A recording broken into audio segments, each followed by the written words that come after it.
ছাড়বো না। আপনাকে আপনার কাছে সবাই যে দাবি আদায় করা পর্যন্ত আমরা রাজপথ ছাড়বো না। আমার আসলে মাঝে মাঝে আফসোস লাগে, আজকে তিনি সরকার প্রধান ডক্টর মোহাম্মদ ইউনূস, তিনি নিজেও একজন শিক্ষক, দীর্ঘদিন তিনি শিক্ষকতা পেশায় ছিলেন।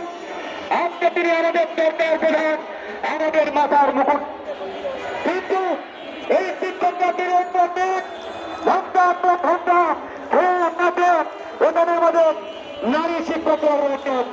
তারা দিনের পর দিন বৃষ্টি বাদলের মধ্যে এই আন্দোলন সংগ্রামে তারা রয়েছেন।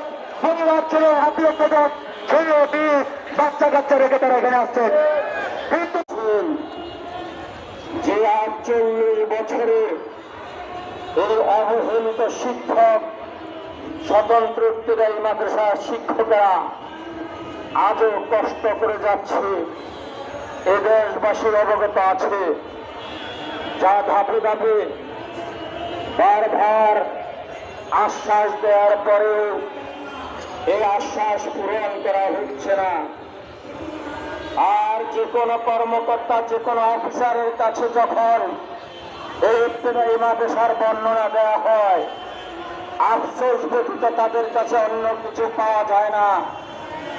আজ পর্যন্ত আমি অন্তত 25 বছর ইবতেদায়ীর এই সংগঠনের নেতাদের সাথে আছি, বিভিন্ন অফিস আদালতে মন্ত্রণালয়ে গিয়েছি। আমি এমন একজন লোক পাইনি আজ পর্যন্ত যে এই দাবিটি অযৌক্তিক, এই দাবিটি গ্রহণযোগ্য নয়, এই কথা বলার একজন লোক আমরা পাই নাই। শুধু পেয়েছি এটা তো বাংলাদেশের আহ্বান জানাবেন, আপনারা অনতিবিলম্বে আর মানুষকে কষ্ট এই দাবিগুলো আপনারা মেনে নেন, প্রজ্ঞাপন জারি করেন। আমি আবারও দাবি জানিয়ে আমার এই কত আশা ছিল হলো না বাস্তবায়ন, আশা আসে নাই যে বিশ্বাস, চাই যে হাতে প্রজ্ঞাপন। আশ্বাসে আশ্বাসে সর্বহারা,